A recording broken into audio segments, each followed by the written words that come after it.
I just took a quick trip to Portugal and I feel like I have to tell you about it.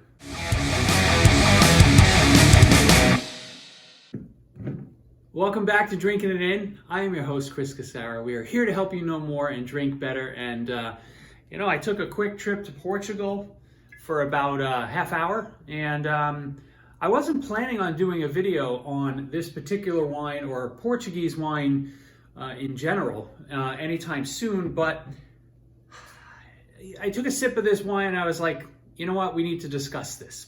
So I think when you look at wines from Portugal, the grapes are not familiar, and you need to really dig in and taste a lot of wines to build up your knowledge of what you should be buying, so that you hit the mark more often than you miss it.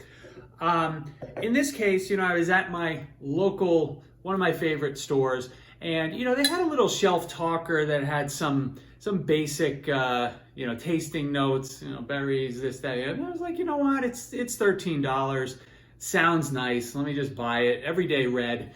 And I opened it, I had a little taste, and frankly, I was quite shocked at how much I enjoyed it. So I figured, let's talk about it, because what Portugal has is an amazing penchant for giving you opportunities to have really nice wines at a bargain basement prices. Now, the grapes that make up this blend are none that you're necessarily familiar with. Touriga, Nacional, Aragonez, and Alfrocheiro. Chances are you're not familiar with those, but let's talk about this particular wine. Right off the bat, there's just a giant bouquet of fruit that comes up, and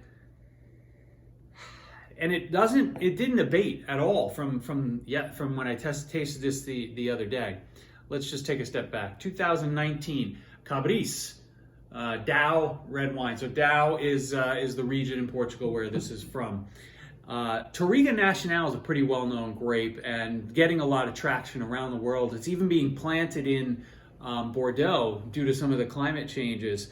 So I think you want to get ahead of that train. There's an earthy note to this. It's very much a mix of black and blue fruit. So I get blueberries, I get some black currants, and there is a note of, I'm going to call it toffee, because there's just some note of oak influence that I'm getting. I mean, the nose is dynamite. Let's take a sip.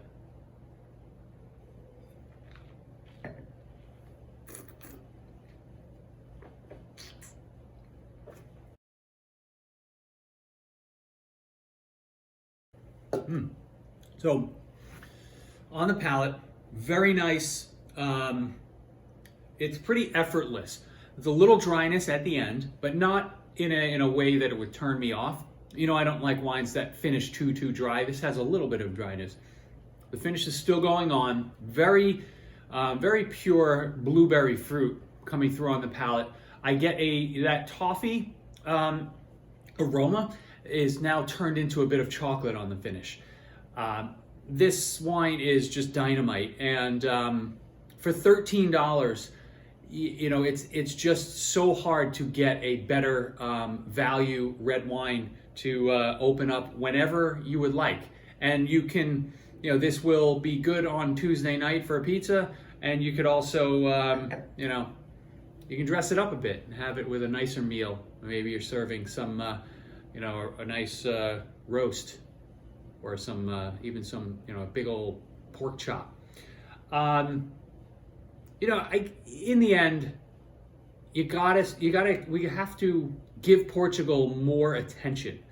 I'm going to plan to do some deeper dives on some of the regions that are more common, that are, more available, not common, but more available in the U.S., so that you have a sense for how those wines, the styles of the wines for each of the regions, are